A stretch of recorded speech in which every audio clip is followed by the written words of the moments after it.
বৈশ্বিক ভূরাজনৈতিক উত্তেজনার মধ্যে এবার সামরিক সক্ষমতা প্রদর্শনের মাধ্যমে কঠিন বার্তা দিল উত্তর কোরিয়া।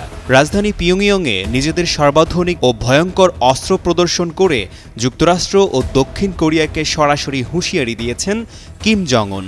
বলেন, যে কোনো আগ্রাসন ও হুমকির বাস্তব জবাব দিতে প্রস্তুত উত্তর কোরিয়া। এই তথ্য জানিয়েছে দেশটির রাষ্ট্রীয় সংবাদ মাধ্যম KCNA।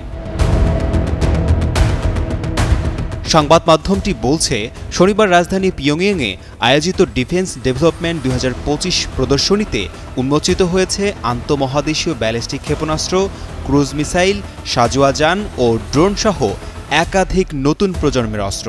প্রদর্শনী ঘিরে চমকে উঠেছেন সামরিক বিশ্লেষকরা। অনেকেই বলছেন, উত্তর কোরিয়ার এই সামরিক প্রদর্শনী শুধু ক্ষমতার প্রদর্শন নয়, বরং নতুন এক ভূরাজনৈতিক বার্তা। অনুষ্ঠানে উদ্বোধনী বক্তব্যে মিসাইল ম্যান খ্যাত কিম জং উন বলেন, আমাদের পারমাণবিক প্রতিরোধ শক্তি জাতির মেরুদণ্ড, তাই সামরিক ও প্রযুক্তিগত কাঠামোকে আরও উন্নত করা সময়ের দাবি। তিনি সতর্ক করে দেন, বর্তমান অস্থিতিশীল নিরাপত্তা পরিস্থিতিতে আত্মতুষ্টির কোনো সুযোগ নেই। যুক্তরাষ্ট্র ও দক্ষিণ কোরিয়ার যৌথ সামরিক মহড়াকে পারমাণবিক হামলার পূর্বাভাস আখ্যা দিয়ে কিম বলেন, ওই মহড়ার লক্ষ্যই ছিল আমাদের নিরাপত্তা দুর্বল করা। দক্ষিণ কোরিয়ায় মার্কিন সেনা উপস্থিতি বৃদ্ধিকে তিনি আখ্যা দেন উত্তর কোরিয়া ও আঞ্চলিক স্থিতিশীলতার জন্য প্রকৃত ও গুরুতর হুমকি হিসেবে। তিনি আরও জানান, যুক্তরাষ্ট্রের সামরিক সম্প্রসারণ মোকাবিলায় কিছু বিশেষ সম্পদ গুরুত্বপূর্ণ লক্ষ্যবস্তুর দিকে মোতায়েন করা হয়েছে। বিশ্লেষকদের মতে, বিশেষ সম্পদ বলতে পারমাণবিক বোমা বহনে সক্ষম ক্ষেপণাস্ত্রের প্রতি ইঙ্গিত করেছে কিম।